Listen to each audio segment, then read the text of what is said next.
Bonjour, merci d'être là. Je suis Marie-Hélène Benzine, membre de la liste Justice sociale, écologie et solidarité et présidente de la section de New York de Français du Monde ADFE, association reconnue d'utilité publique. Je suis ravie de vous accueillir ce soir pour une rencontre avec Annie Michel, tête de notre liste Justice sociale, écologie, solidarité, aux élections des conseillers des Français de l'étranger qui se tiendront en mai prochain. La justice sociale et la solidarité sont au cœur de notre engagement.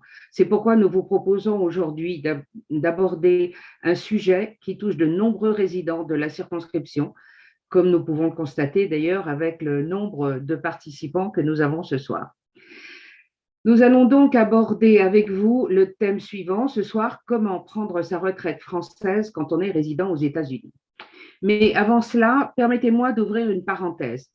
Suite aux dernières annonces venant d'Europe et de France relatives à une réouverture progressive des frontières, notamment aux voyageurs venant des États-Unis, nous tenons à rappeler à tous les Français et Françaises résidant aux États-Unis sous visa qu'aucune réciprocité n'a encore été annoncée par le gouvernement américain.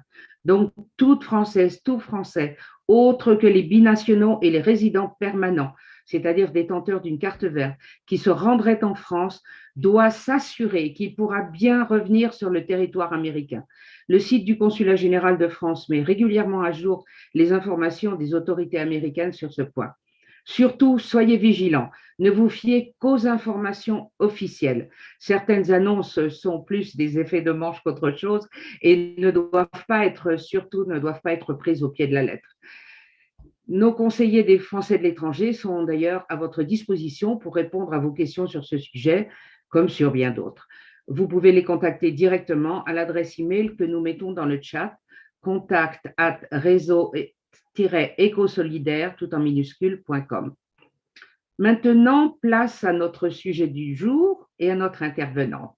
Je vais donc vous présenter brièvement Annie Michel, bien que beaucoup d'entre vous la connaissent. Donc Annie Michel est en effet bien connue des Français de la circonscription où elle réside depuis plus de 30 ans. Elle y enseigne le français, d'abord à l'école franco-américaine de New York, la FASNY, qui se trouve dans Westchester, et ces dernières années dans un lycée américain, toujours dans le Westchester. Depuis son arrivée à la FASNY et jusqu'en 2014, elle exerçait des responsabilités syndicales.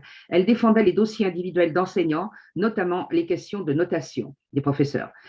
Au titre de ses fonctions, elle participait également à la commission consulaire des bourses. Annie est aussi engagée dans l'Association française du monde ADFE depuis son arrivée à New York. Annie nous vient de la Nièvre. Elle est issue d'une famille militante qui lui a transmis des valeurs de justice sociale et de solidarité, valeurs qu'elle-même a transmises à nouveau à son fils franco-américain, élu depuis 2018 député démocrate à l'Assemblée du Connecticut. Annie a été élue conseillère à l'Assemblée des Français de l'étranger, où elle est vice-présidente de la Commission des affaires sociales et des anciens combattants. Ce mandat est important car c'est dans cette enceinte qu'elle fait remonter les problématiques des Français de l'étranger auprès de l'administration française. Elle a en outre été élue administratrice de la Caisse des Français de l'étranger où elle préside la commission Prévention Action sociale. En exerçant ces différents mandats, elle s'est constituée un réseau d'entraide et de soutien et s'est notamment spécialisée dans les questions de retraite, d'affaires sociales, de bourses scolaires et d'assurance maladie. En ce qui concerne les retraites, qui est notre sujet aujourd'hui, Annie a acquis une réelle expertise dans les procédures de retraite françaises pour les Français de l'étranger. Elle intervient très régulièrement auprès des différents organismes compétents pour vous aider dans vos démarches et débloquer des situations individuelles. Le webinaire d'aujourd'hui a pour objet d'illustrer l'importance d'élire des conseillers des Français de l'étranger qui agissent concrètement pour vous, leurs concitoyens. C'est donc avec un grand plaisir que je passe maintenant la parole à notre intervenante Annie Michel. Annie, c'est à toi. Merci beaucoup Marie-Hélène. Bonsoir à toutes et bonsoir à tous. Je suis très contente de pouvoir développer avec vous et avec les membres de la liste Justice sociale, écologie et solidarité ce sujet concret pour les Français de l'étranger et ainsi vous montrer combien je peux venir en aide éventuellement à mes concitoyens. Je vous propose d'abord une très brève présentation du système français d'assurance retraite de base, puis je développerai quelques sujets précis concernant les différentes démarches à accomplir et documents à fournir. Après la présentation, Julien Lucourneau, élu à mes côtés depuis 7 ans et administrateur également de la Caisse des Français d'étrangers, et nous serons ravis de répondre aux questions qui nous seront posées. Et je vous conseille d'utiliser le Q&A, les questions-réponses à cet effet. Si nous n'avons pas le temps de répondre, bien évidemment, à vos questions aujourd'hui, nous le ferons par mail, croyez-moi, le plus vite possible. Donc, mon objectif ce soir est de parler des problématiques actuelles concernant la retraite de base.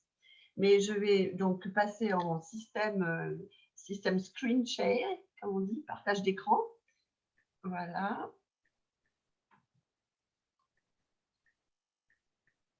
Et je partage. Est-ce que ça marche, mes collègues?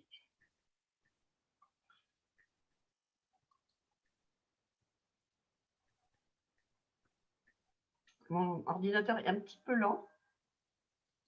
Voilà. Voilà, donc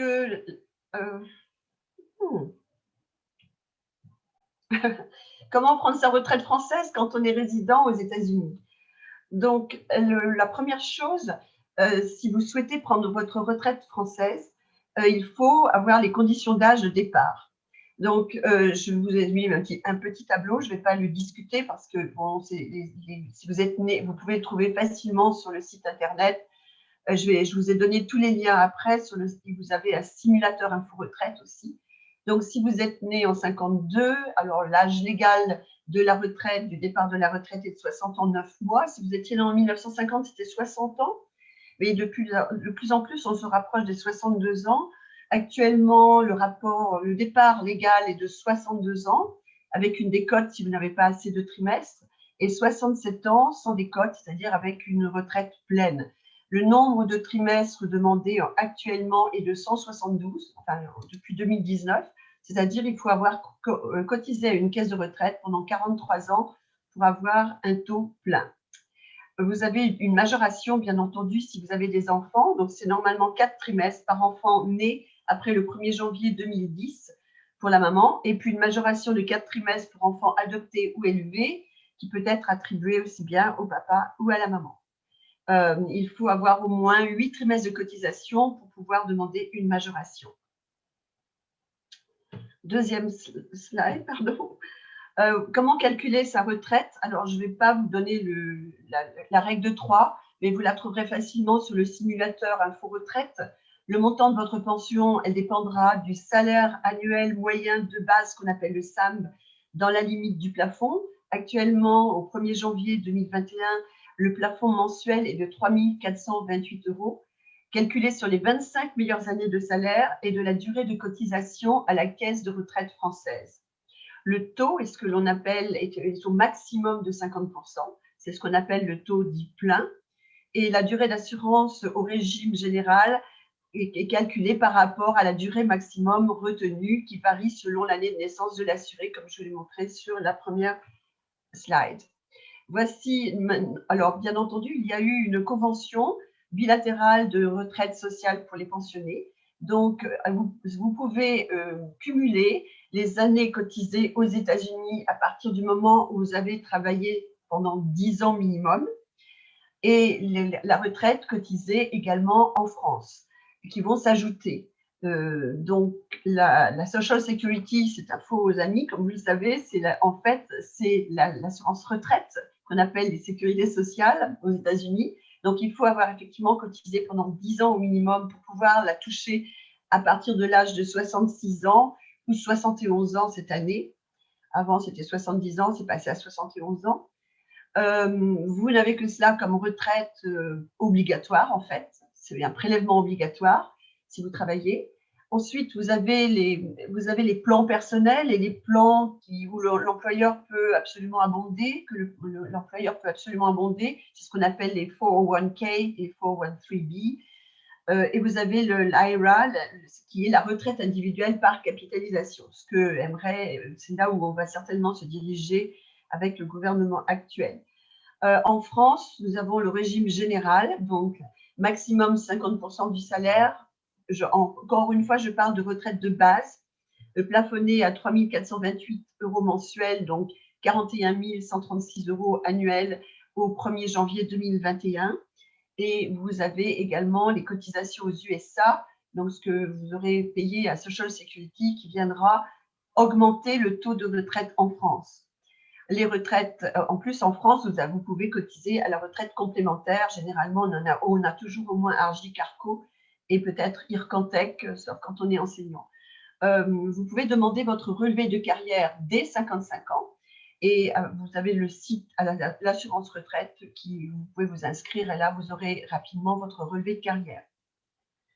La retraite suivante, donc, ce sont des liens pour les accords de totalisation. Il y a eu un accord de totalisation entre les États-Unis et la France le 2 mars 1987, qui est très bien. Alors, quand on dit accord de totalisation sécurité sociale, là aussi, c'est un faux ami, parce qu'on peut penser qu'il y a un accord de totalisation pour le médical. Mais en fait, c'est simplement pour la retraite et donc pour toucher votre retraite. Donc, et pour éviter de doublement payer les impôts. Donc, cet accord de totalisation, c'est un cumul avec la Social Security pour la retraite du régime général. L'accord, la totalisation agreement avec la France, donc là, je vous ai donné le site en français et en anglais. Et ensuite, je vous signale que c'est non applicable, alors comme je ne traite que la retraite de base, mais je fais quand même un tout petit écart pour les retraites de la fonction publique, dont moi-même qui étais professeur détaché de l'éducation nationale, nous n'avons pas droit de cotiser de retraite. C'est-à-dire, si vous avez votre retraite de base en France, vous ne pouvez pas toucher votre retraite américaine ou à l'époque où vous toucherez votre retraite, l'américaine sera en déduction de la française. Et c'est les Français qui vont empocher l'argent que vous aurez donné aux Américains. Donc là, je suis en guerre contre cet État depuis 2002 exactement, quand les établissements français ont été conventionnés, sont passés homologués, sauf Rochambeau et l'IFA sur la côte ouest. Mais nous sommes donc devenus très précaires depuis 2002. Mais c'est un autre sujet. Donc, réduction de la social, c'est moins de 30 ans. Vous avez fait très attention également, je vous ai donné le site. Si vous êtes aux États-Unis depuis moins de 30 ans, vous avez cotisé 10 ans, mais vous avez moins de 30 ans, votre retraite américaine peut être réduite en fonction de votre retraite française. À partir de 30 ans de cotisation aux États-Unis, il n'y a pas de web. Alors, le web, donc vous pouvez, donc l'appellation exacte, il faut que je regarde sur mon document, parce que je n'ai pas mes notes quand je passe en grand écran. Et ça ne fait rien. Vous pouvez donc aller voir sur ce site. Maintenant, j'arrive vraiment dans ma spécialité. C'est le processus pour demander sa retraite française. Donc, pour toute retraite française, il faut commencer par avoir son relevé de carrière française. Donc, je vous remets l'adresse, c'est l'assurance retraite, le portail service. Voilà. Puis, vous demandez un rendez-vous à la SSA. Alors, vous allez m'entendre souvent prononcer ce mot SSA. C'est la Social Security Administration, qui est proche de votre domicile en spécifiant que c'est pour une demande internationale selon l'accord de totalisation France-États-Unis. Je vous donne ce petit tuyau parce que si vous allez dans une SSA sans rendez-vous, certes, ils vous prendrez un ticket d'entrée et ils vous prendront en fonction de leur temps. Mais vous n'aurez pas forcément quelqu'un qui soit au courant de cet accord. Et donc, ils vont vous faire revenir en prenant un rendez-vous.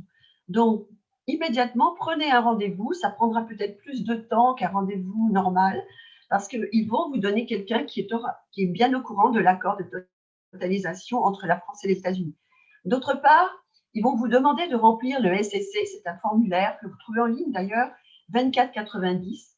Mais moi, mon petit conseil, c'est de le remplir sur place parce que la SSC locale va vous le faire remplir sur place et le transmettra directement par intranet à Baltimore. Baltimore, c'est la SSC, la grande SSC qui a énormément de bureaux où se perdent très souvent les retraites d'ailleurs, mais depuis qu'il y a ce système d'intranet, ça va beaucoup mieux, sauf actuellement, mais on en parlera après. Donc, SSC local va vous faire remplir ce document 2490, l'enverra par intranet à Baltimore, qui vous enverra un reçu. Alors, demandez toujours une copie aussi à SSC local de votre document. Il faut avoir des copies. Croyez-moi, il y a des retraites qui se perdent ou qui arrivent à Long Island, ou qui arrivent. J'ai vu ça dans notre région. Donc, Baltimore va vous donner un reçu qu'il faut garder très précieusement, comme je l'ai écrit dans la petite slide.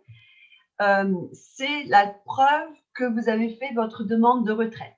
Et si jamais votre demande de retraite est égarée par Baltimore, eh bien, vous pourrez faire un recours.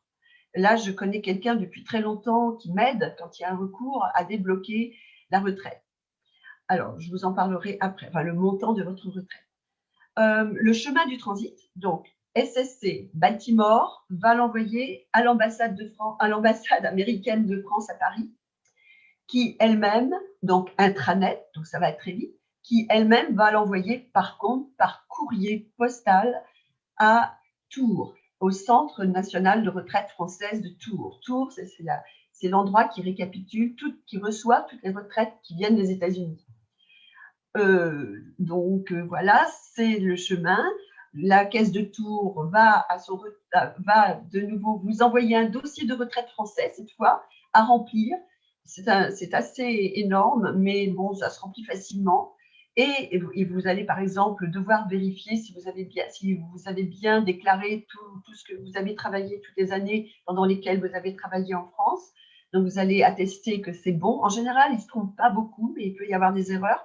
Et s'il y a une erreur, il faut que vous prouviez par un document que vous aviez travaillé tel mois et tel mois en telle année en France ou dans un établissement français à l'étranger. Et vous allez devoir fournir une attestation d'existence et je vous en parlerai après. Donc voilà. Alors tout cela, vous avez compris, SSC local, SSC Baltimore, SSC Paris et Tours. Mais le problème actuellement, c'est ma retraite suivante, et c'est là où je vous parle des problématiques actuelles. En période de pandémie, il y a un gros problème pour les demandes. La SSC, donc locale, sont le plus souvent encore fermées au public. Ça commence à ouvrir, mais il faut vous renseigner.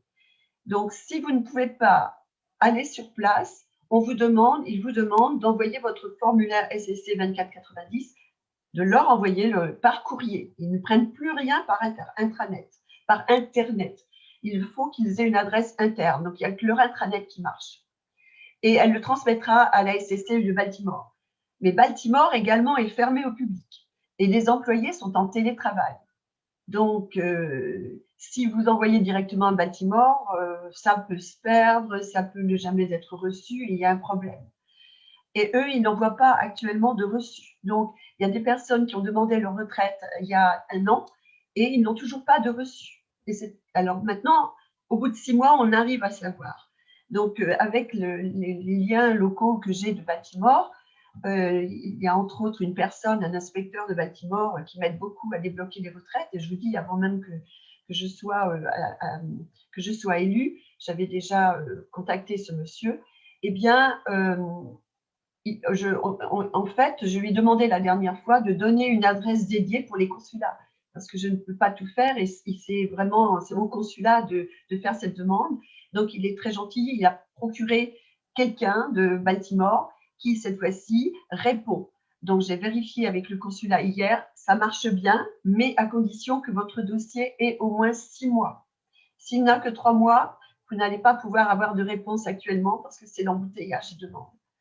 Donc, les dossiers qui sont âgés de 6 mois, vous pouvez contacter le service social du consulat général. Ils sont extrêmement compétents, extrêmement sympathiques. Et il pourra communiquer votre demande via cette adresse interne dédiée à la SSC Baltimore.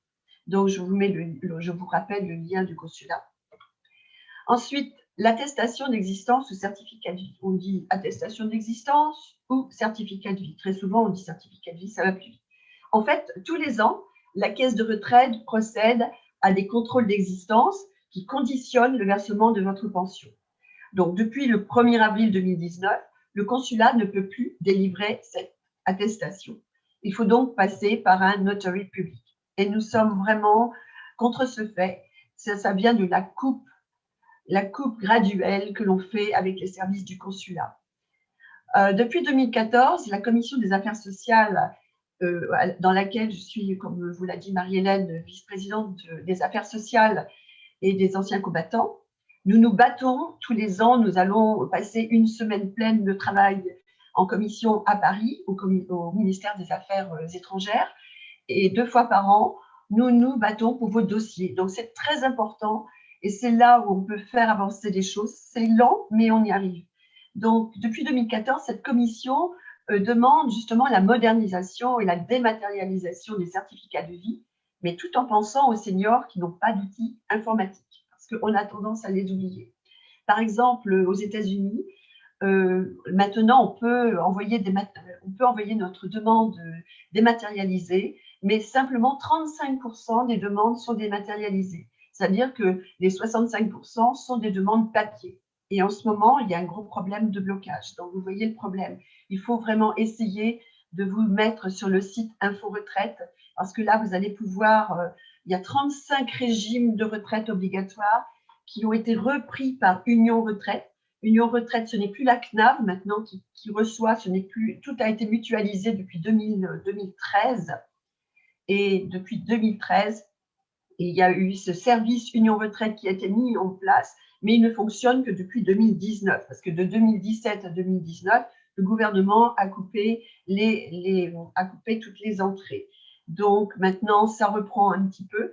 Donc depuis novembre 2019, mais ça bafouille beaucoup, c'est Union Retraite qui coordonne l'ensemble des 35 régimes de retraite obligatoires français, et le processus de contrôle de l'existence est donc vérifié via son site Info Retraite. Et c'est pareil, il y avait énormément de problèmes parce qu'il passait par contact. Enfin, il y avait tout un problème en fait de gestion de ce site.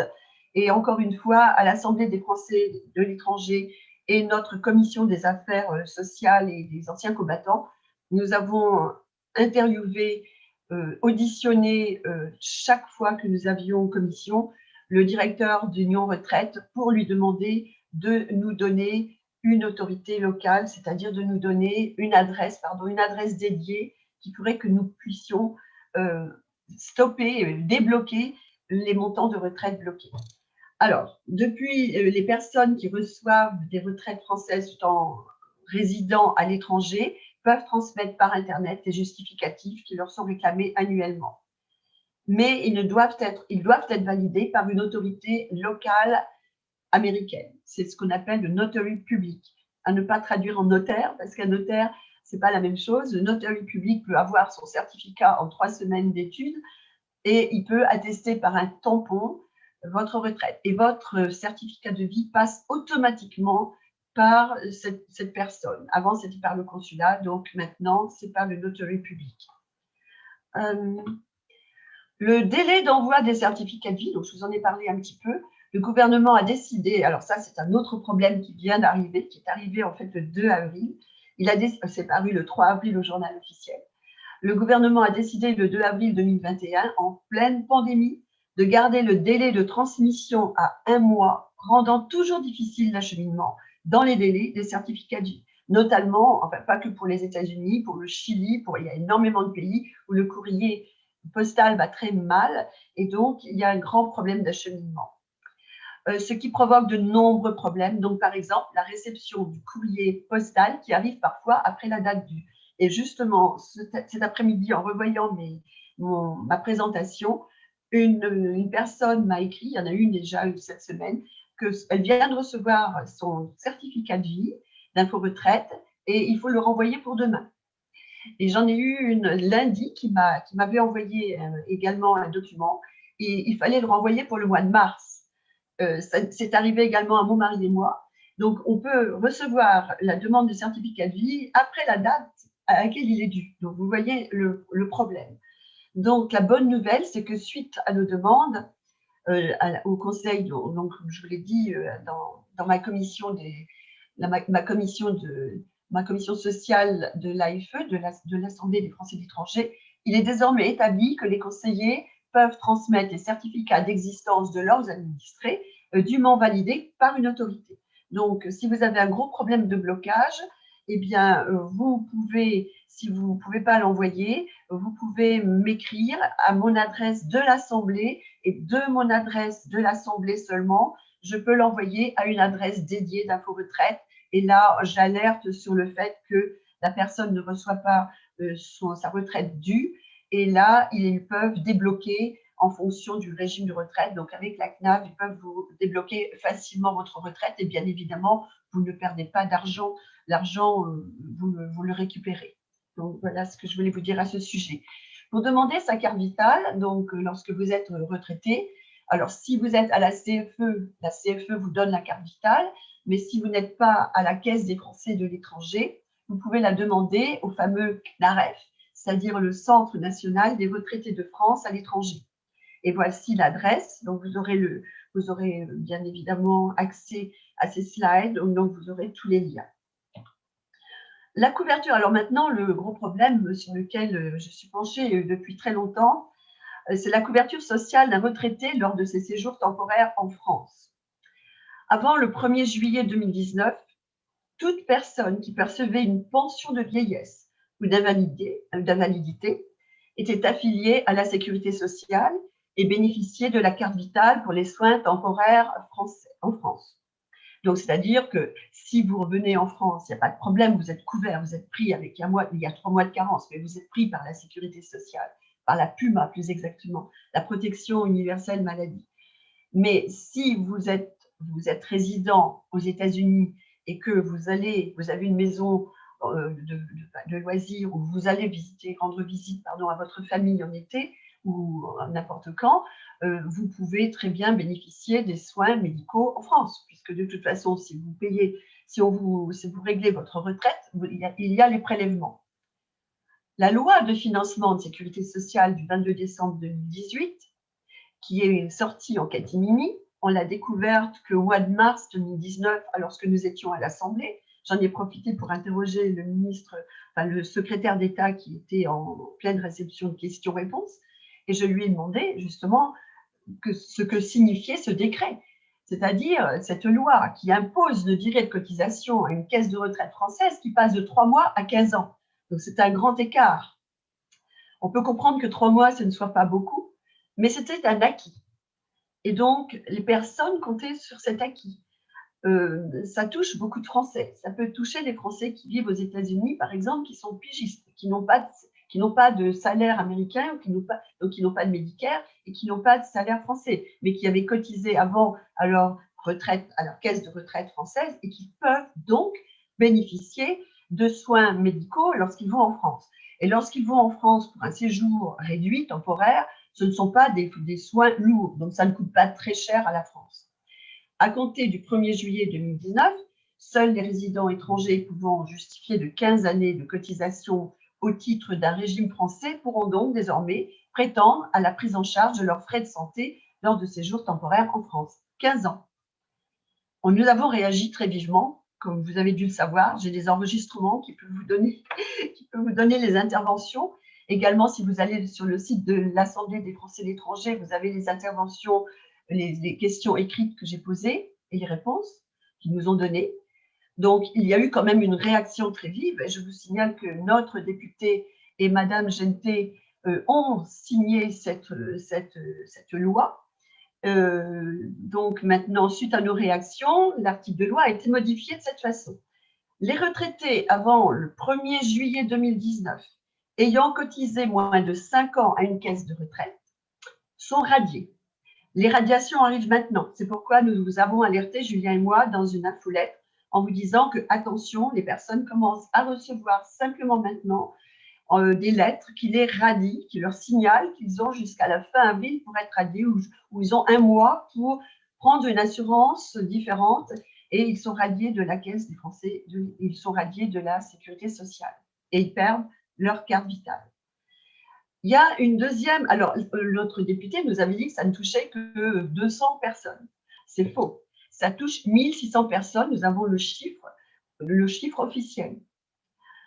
Ensuite, Les personnes ayant cotisé entre 5 ans et 10 ans avaient une période transitoire de 3 ans pendant laquelle leur affiliation resterait effective. Elle l'est toujours. Mais celle-ci, c'est jusqu'au 1er juillet 2022. Et ça touche 16 000 retraités, non pas 200. L'affiliation à l'assurance maladie sera maintenue si une durée d'assurance de plus de 10 ans en France. Donc, les personnes qui ont pris leur retraite avant le 1er juillet 2019 et qui ont cotisé 10 ans gardent leur sécurité sociale. Donc ça, c'était un bon cadeau. Par contre, les retraités, et j'ai beaucoup d'amis qui ont 50 ans, 45 ans, et qui vont prendre, les retraités qui vont prendre leur retraite, et ceux qui sont retraités après le 1er juillet 2019, c'est une obligation de 15 ans. Donc, c'est en grande discussion. Nous avons notre ami Pierre Siric qui a déposé un recours. Ça bouge beaucoup.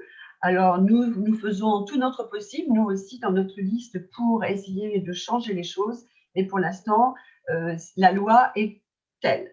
Donc, vous pouvez avoir mon slide. Voilà maintenant les adresses utiles pour les retraités. L'envoi du certificat de vie par courrier vient de changer depuis 2019. Donc, si vous envoyez votre certificat de vie pris sur Internet, qui n'est pas nominatif, vous risquez d'avoir un blocage de votre versement de retraite. Il faut que vous receviez votre certificat de vie par courrier. Il vous est envoyé ou par Internet. Il vous est envoyé donc par Info Retraite. Et voici l'adresse à laquelle vous devez l'envoyer. C'est la nouvelle adresse, c'est la bonne adresse. Donc, si jamais vous n'avez pas de certificat de vie qui vous est envoyé, vous pouvez en avoir un. Je peux vous en envoyer un aussi. Et voilà l'adresse à laquelle il faut l'envoyer. Ensuite, envoi des certificats de vie par Internet. Vous avez un petit logiciel qui vous apprend à vous inscrire auprès du site. Et puis, le mode d'emploi pour l'inscription.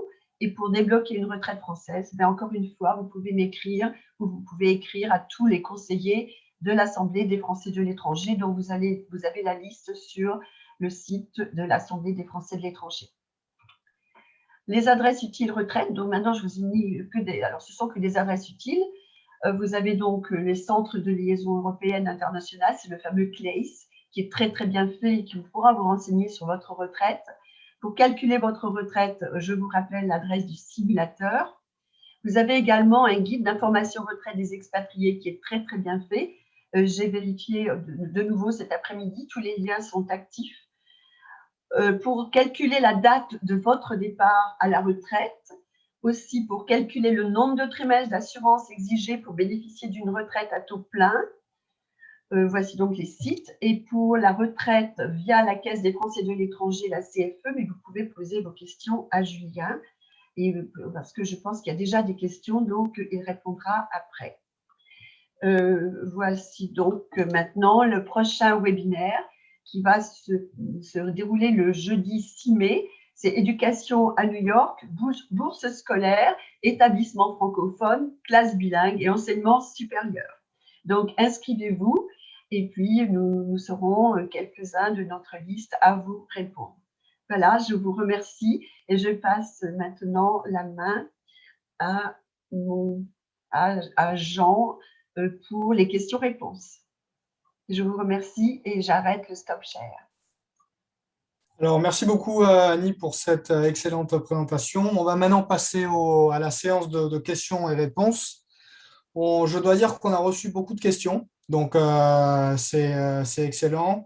Nous avons environ entre 15 et 20 minutes pour y répondre. Si on n'arrive pas à répondre à tout, dans tous les cas, comme Annie l'a précisé, on pourra vous y répondre par écrit. Donc, je démarre. La première question que nous avons reçue, quel est le rôle de la CFE par rapport aux retraités? Expatriés aux USA, peut-on continuer à cotiser à la CNAV via la CFE? Julien, si tu veux répondre. Oui, je veux bien. Merci beaucoup. Bonsoir à tous. Merci beaucoup Annie, merci Jean, merci Marie-Hélène. Donc je suis élu avec Annie Michel en tant que conseiller des Français de l'étranger depuis 2014 et je suis moi aussi administrateur à la CFE. Donc peut-être Annie, oui, je vais prendre la réponse, comme ça te fait une pause. Mais je vais rappeler pour tout le monde ce qu'est la CFE, parce qu'en fait, on associe la CFE à l'assurance maladie pour les Français et l'étranger, mais c'est aussi un organisme régi par les règles de sécurité sociale qui permet en effet de s'affilier à la retraite française tout en étant à l'étranger, et même lorsqu'on travaille pour une entreprise étrangère. Donc la CFE, en effet, comme le dit la question, c'est un intermédiaire qui permet de faire transiter ses cotisations et de cotiser voilà, à la CNAV. Par contre, il faut voir qu'on a souvent la question de savoir, oui, mais il y a déjà l'accord de totalisation, et est-ce que c'est différent? Est-ce que j'ai vraiment besoin de cotiser s'il y a l'accord de totalisation? En fait, c'est vraiment différent. C'est vraiment différent parce que l'accord de totalisation, comme le mentionnait Annie au début de présentation, il y a la formule pour calculer la retraite en France, qui est le taux fois le salaire moyen fois le nombre de trimestres cotisés en fait. L'accord de totalisation va jouer juste sur le taux et va le permettre d'amener jusqu'à 50%. Mais de transiter les cotisations par rapport à la CFE et qui va les transmettre à la CNAV, ça permet aussi de jouer sur les autres variables que sont aussi le salaire moyen et le nombre de trimestres cotisés. Donc c'est vraiment un moyen de jouer sur tous les facteurs de l'équation pour la retraite en France. Après, c'est vrai que ça coûte cher parce qu'il faut payer de manière volontaire sa part de cotisation, mais aussi la part employeur, parce qu'il n'y a pas d'employeur ici, c'est totalement de manière volontaire. Donc il faut vraiment, on encourage les gens à faire une simulation, et je crois que vraiment c'est utile dans deux situations. Vraiment quand c'est des carrières sur plusieurs pays, parce que pour rappel, l'accord de totalisation ne marche que pour 2 pays, ça ne permet pas 3 pays, 4 ou plusieurs. Donc pour les gens, pour les citoyens qui ont des concitoyens qui ont des carrières sur plusieurs pays, ça peut être utile. C'est aussi très très utile quand ce sont des époux ou des épouses qui sont chargés de famille. Et la CFE là aussi permet de cotiser par rapport à quand on n'a pas d'emploi salarié, mais quand on est chargé de famille. Donc ça permet de compléter la carrière qu'on a commencée en France et de la poursuivre à l'étranger. Donc je pense que on peut le faire à l'étranger, il faut faire des simulations, mais ça dépend vraiment de la situation de chacun, et je dirais c'est vraiment sur le long terme, parce que c'est vrai, on ne cotise pas un trimestre ici, par là, pour augmenter quelques trimestres. Il faut soit dans un projet de carrière et de voir par ces simulations-là si ça peut être un bénéfice en fait. Voilà. Merci Julien pour cette réponse claire. Je dois dire que je regarde le Q&A et j'ai au moins entre 10 et 15 personnes qui nous demandent les slides. Donc, ça fait preuve que la présentation est excellente. Alors, je continue. Peut-être de nouveau une question sur la CFE. Alors, je la lis. Je suis retraité CFE ayant cotisé plus de 15 ans à une caisse de retraite. À qui dois-je envoyer mes factures de remboursement de soins médicaux en France? Ok, je peux la prendre, Annie, ça va? Oui, alors en fait, pour ces situations-là, en fait, donc la personne est sûrement CFE au produit retraite expat. Donc ça veut dire qu'elle va cotiser une cotisation qui est moindre parce que ses soins santé vont être remboursés par les organismes de sécurité sociale en France. Donc c'est un peu en deux, quoi. Les soins à l'étranger seront remboursés par la CFE, mais les soins français en France seront remboursés par les caisses de sécurité sociale en France. Donc là, ça a changé depuis juillet 2020. Depuis juillet 2020, en fait, on est passé par la caisse d'assurance maladie de Seine-et-Marne. Avant, c'était la caisse de Tours. Donc maintenant, il va falloir soumettre toutes ces dépenses-là à la caisse de Seine-et-Marne. Donc vous pouvez les contacter par téléphone ou par Amélie. C'est vrai que ça, c'est dans la situation où vous n'avez pas, bien sûr, la carte vitale. Si vous avez déjà eu votre carte vitale par l'organisme de CNAREF, comme Annie l'a mentionné avant, dans ce cas, vous allez en France et vous allez pouvoir vous faire rembourser directement par la carte vitale. Voilà. C'est vrai que c'est différent si on parlait d'autres produits CFE, par exemple, si la personne est à la CFE par les produits, mettons, Monde Expat ou France Expat, là, c'est pas la France ou les organismes de sécurité sociaux français qui vont rembourser, c'est la CFE directement, et là, tous les soins passeront directement par la CFE. Donc là, c'est différent. Ça dépend du produit auquel on est affilié. D'accord, merci beaucoup Julien. Une autre question qui d'ailleurs nous a été posée pendant l'inscription au webinaire par un participant ou une participante. Alors je la lis. Depuis quelques mois, mes paiements mensuels de sécurité sociale française ont été arrêtés. Je n'ai jamais reçu un document d'attestation d'existence, sinon je l'aurais fait signer par un notaire et envoyé. Pourriez-vous me dire à qui je devrais m'adresser pour rectifier cette situation?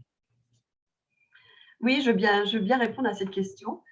Je sais qu'il a envoyé ses maris, mais oui, j'ai vu effectivement, je lui ai déjà un petit peu répondu, mais effectivement, c'est un cas très fréquent. Toutes les semaines, j'ai ce cas-là, c'est-à-dire ce sont des retraites qui n'ont pas été versées. Et en fait, Info Retraite ne vous prévient pas que votre retraite est bloquée. Donc, c'est vous-même qui devez surveiller votre relevé bancaire, notre relevé bancaire, pour voir si votre retraite est bien versée rigoureusement tous les mois. Et s'il y a un manque, eh bien, ça veut dire qu'ils n'ont pas reçu votre certificat de vie. Et ça veut dire qu'il faut donc faire débloquer votre retraite par le processus que je vous ai indiqué. C'est-à-dire que vous, si vous n'êtes pas sûr vous pouvez très bien m'envoyer votre certificat de vie. Et je vois tout de suite, si par exemple, il y a des gens qui m'écrivent aussi de Chicago ou d'autres pays, d'autres États. Et je vois souvent que le notaire n'a pas rempli son nom, n'a pas mis son nom. Il a mis son tampon, mais il n'a pas mis son nom. L'adresse, la date est écrite à la façon américaine, alors qu'en France, l'ordinateur qui va examiner votre retraite, votre document, va le rejeter parce que ça ne sera pas une retraite à la française. Si vous mettez 15, si vous mettez 8, 4, eh bien voilà, ils vont lire au 4, 8. Donc voilà, c'est très important de bien remplir. C'est pourquoi je vous ai mis le lien pour un petit fascicule, un petit document, comment bien remplir votre certificat de vie. Et après ça, le déblocage peut être très rapide, bien sûr. Donc, via mon adresse de l'Assemblée des Français de l'étranger, je l'envoie à l'adresse dédiée et qui regarde très rapidement, parce que très souvent, ce sont des drames. Quand on s'aperçoit qu'on n'a plus sa retraite, ça peut faire des drames. Donc, quand le cas est vraiment très, très urgent, on arrive à débloquer. Donc, ne vous inquiétez pas, mais oui, on va arriver à débloquer. Simplement, en ce moment, encore une fois, même Tours est en télétravail. Donc, c'est pourquoi il vaut mieux l'envoyer par le site de l'AFE plutôt que par le courrier. Parce que le courrier ne va pas être ouvert. Il va y avoir une énorme congestion à Tours bientôt. Voilà. Merci Annie. Une autre question reçue. Sur le site Info Retraite, il me semble nécessaire d'utiliser le portail France Connect pour accéder à mon compte. Est-ce exact? Oui, alors je peux répondre aussi à cette question. Effectivement, tout à fait au début de la mise en place de cette Info Retraite, en fait, c'est Union Retraite et le site s'appelle Info Retraite.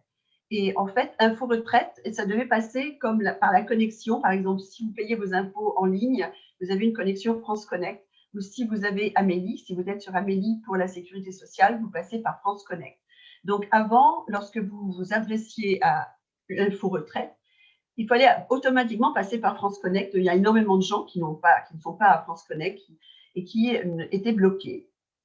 Donc là, on est intervenu encore une fois dans le cadre de l'Assemblée des Français de l'étranger et à la Commission des affaires sociales et des anciens combattants. Et on a interrogé de nouveau. Et également, je lui ai parlé en privé avec le président de la commission. Et on lui a parlé de ce problème. Et finalement, il a été réglé. Donc, c'est pourquoi le site que je vous donne, le lien que je vous donne, maintenant, il ne nécessite plus de passer par France Connect. Voilà. Merci beaucoup, Annie. Une autre question. Quelles sont les conditions pour s'affilier à la retraite française en travaillant à l'étranger? Bon, j'ai l'impression que ça réfère un peu à ce dont je parlais et la CFE, donc c'est l'organisme qui permet de s'affilier. C'est vrai qu'avant, il y avait une condition d'adhésion qui était assez restrictive, c'était qu'il fallait adhérer suivant les 10 ans d'expatriation. Cette condition a été supprimée. Donc aujourd'hui, elle est remplacée par plusieurs conditions. C'est pas d'ailleurs lié à la nationalité parce que tout le monde qui travaille en France, qu'on soit français, européen, étranger, comme aux États-Unis d'ailleurs, on n'est pas obligé d'être américain pour pouvoir adhérer à la Social Security. Donc les nouvelles conditions, c'est d'être né en France. Donc si vous êtes né en France, vous pouvez adhérer. Mais pour ceux qui sont pas nés en France, que vous soyez français né à l'étranger ou de nationalité étrangère. Il y a plusieurs nouvelles conditions. Donc c'est 5 ans de cotisation, un régime obligatoire en France, et ensuite donc être salarié à l'étranger, ou 5 ans de cotisation régime obligatoire en France, ou d'être chargé de famille. Ça, je l'évoquais avant, c'est vrai que c'est important de dire que c'est une possibilité de cotiser à la retraite française tout en étant chargé de famille. Ou alors il y a une autre condition, mais ça c'est pour ceux qui ont moins de 6 mois de cotisation salarié en France. Mais là il faut s'affilier dans les 6 mois de l'expatriation. Voilà. Donc c'est différentes conditions, mais c'est vrai que c'est moins restrictif qu'avant. Voilà. Merci Julien. Je vois une question qui est très pertinente et je crois peut-être urgente. Alors je vais la lire. Question de comment contacter Union Retraite directement. Leur site dit que ma situation au sujet du certificat de vie est en règle, mais les caisses de retraite disent, quand elles se connectent à Info Retraite, qu'il y a un problème. Étant en règle, je ne peux pas télécharger un nouveau certificat de vie et les certificats envoyés par courrier ne semblent pas corriger le problème. Agir Arco a suspendu mes retraites pendant 8 mois avant d'accepter un certificat que je leur ai envoyé directement. Ma retraite NAV est suspendue depuis 9 mois. Là, je veux bien répondre. C'est très facile. Écrivez-moi vite et je vais faire passer votre demande. On ne peut pas donner des adresses dédiées, des adresses directes aux personnes parce que les gens ne travailleraient plus. Ils ne feraient que répondre. Donc, par contre, encore une fois, via l'Assemblée des Français de l'étranger, je peux faire débloquer votre retraite très rapidement. Ne vous inquiétez pas et vous aurez fait une belle économie parce que vous allez toucher tous vos mois ensemble. Donc, vos 9 mois, vous les toucherez. Donc, ne vous inquiétez pas, mais envoyez-moi dès ce soir si vous le souhaitez. Je fais passer, les personnes vont recommencer à travailler dès lundi. Donc, on pourra faire débloquer votre retraite. Merci Annie. Une question très pratique de nouveau. Est-il nécessaire d'avoir un compte bancaire en France pour recevoir sa retraite?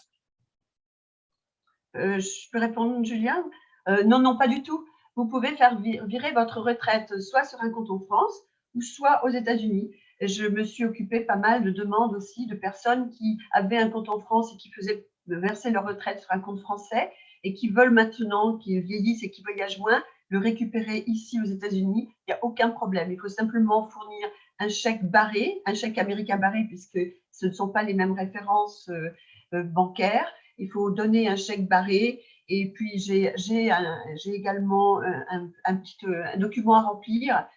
Et vous l'envoyez, voilà. Et donc, vous l'envoyez, je peux vous le faire passer par la CNAV et ça va très vite aussi. Il n'y a pas de problème. Votre retraite peut très bien être touchée aux États-Unis. Super, merci. Alors, j'enchaîne. On a beaucoup de questions, mais ça nous permet d'y répondre en direct aussi. Alors, une autre question. J'ai 51 ans. J'ai travaillé entre 1992 et 2005, out, en France. Entre 2005 et 2013 en Grande-Bretagne et depuis 2013, je travaille aux USA. Puis, je cumulais les années travaillées à l'étranger, donc dans les 3 pays, pour la retraite française. Donc, je suis self-employed.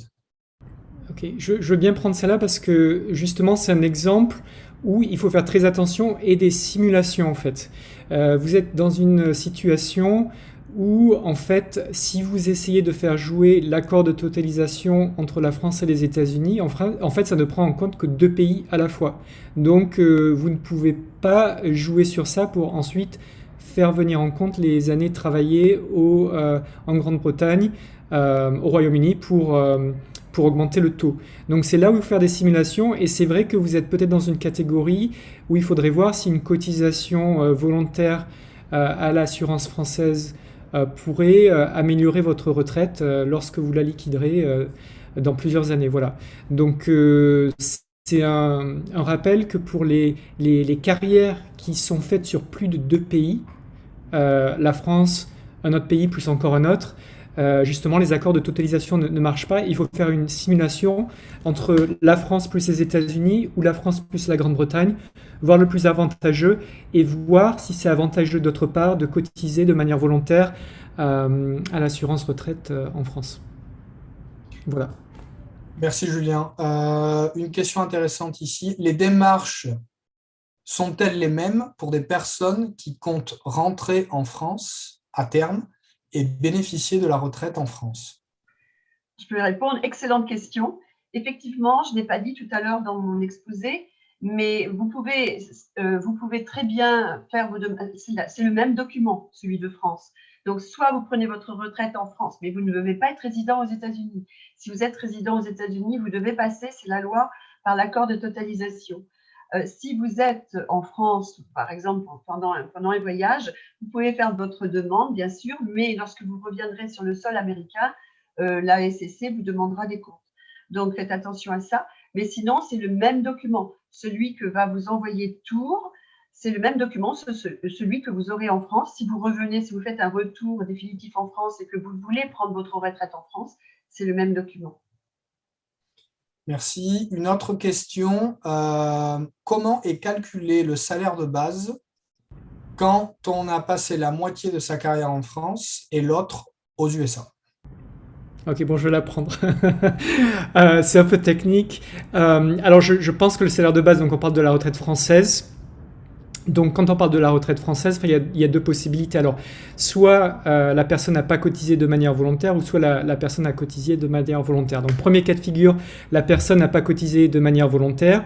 Donc, comme Annie l'a souligné lors du calcul pour la retraite en France, c'est les 25 meilleures années qui sont prises en compte dans le privé. Donc, on va regarder les salaires qui étaient en France, les 25 meilleures années, ou dans la limite du nombre d'années cotisées en France, et ça sera cette base de calcul-là. Voilà. Si on est dans le cas où il y a eu les salaires cotisés en France, donc sur place, plus des salaires cotisés de manière volontaire lorsqu'on était à l'étranger par l'intermédiaire de la CFE, là, on va prendre le calcul par rapport au meilleur salaire entre la base qui a été cotisée en France ou ce qui a été cotisé de manière volontaire aux États-Unis. C'est-à-dire que si ce qui est cotisé de manière volontaire par l'intermédiaire de la CFE est sur une base de salaire qui est meilleure que ce qui a été cotisé en France, c'est les salaires qui ont été cotisés de manière meilleure et de manière volontaire qui vont être prises en compte. Donc, de cotiser de manière volontaire dans ce cas-là, ça va permettre d'améliorer le calcul du salaire moyen. Voilà, c'est un peu technique, désolé, mais ça, encore une fois, ça dépend des simulations et vraiment du choix que chacun fait de cotiser de manière volontaire ou pas. Merci Julien. Alors le temps s'écoule. Si cela est OK, on va en faire une dernière peut-être. De nouveau, on répondra à vos questions par écrit dans tous les cas. Le service militaire est-il pris en compte pour la durée de cotisation? Je peux répondre. Oui, Jean-Pierre, je vois votre question dans le Q&A. Oui, le service militaire est bien sûr pris en compte pour la durée de cotisation. Donc, vous pouvez m'écrire et je vous donnerai, il faut simplement avoir votre relevé de service militaire. Ok, merci beaucoup Annie et Julien pour toutes ces réponses. Il y avait aussi beaucoup de commentaires pour savoir si on allait ou pas partager la présentation. Donc, je pense que la réponse est oui, mais oui, ok. Donc bon, je voudrais simplement spécifier que c'est un webinaire. Enfin, ce sont des slides que j'ai montés personnellement. Donc, peut-être qu'il y a des erreurs, faites attention, mais je ne pense pas. Mais voilà, donc c'est pas. Je vous ai mis sur tous les liens. Donc, pour les liens, c'est très important. Merci Annie, merci. Très bien.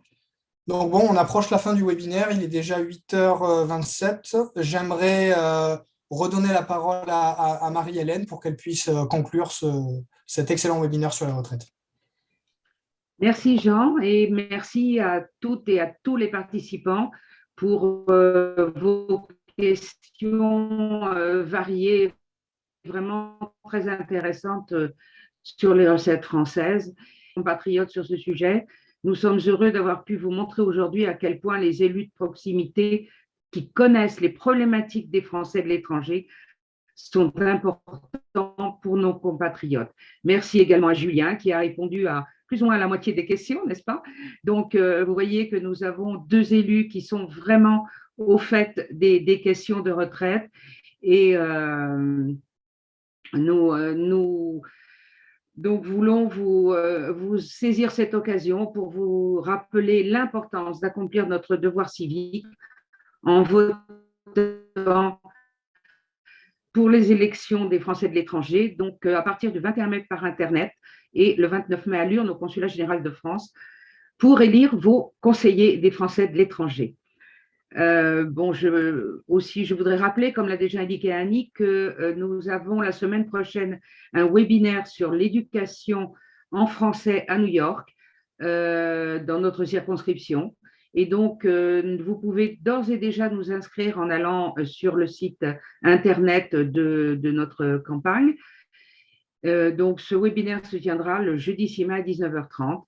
Et ce sera plus ou moins une table ronde où nos candidats, les candidats de notre liste, donc enseignants et universitaires, vous parleront des questions de bourses scolaires, établissements francophones, classes bilingues et l'accès à l'enseignement supérieur. Donc, inscrivez-vous. Nous enverrons bien entendu un rappel, mais vous pouvez d'ores et déjà vous inscrire sur notre site. Voilà, encore une fois, merci à tous, nos intervenants et les participants, et à très bientôt. Merci Marie-Hélène. Je copie juste le lien du prochain webinaire dans le chat pour que les participants puissent s'y inscrire dès aujourd'hui. Le lien est aussi trouvable sur notre site internet www.réseau-écosolidaire avec un s.com. Vous y trouverez aussi une rediffusion du webinaire sur les retraites, ainsi que nos webinaires précédents.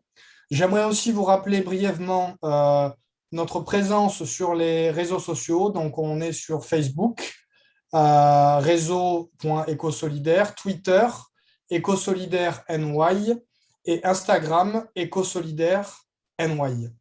Merci beaucoup à toutes et à tous pour votre participation. Je vous souhaite une bonne soirée et au prochain webinaire du coup. Merci.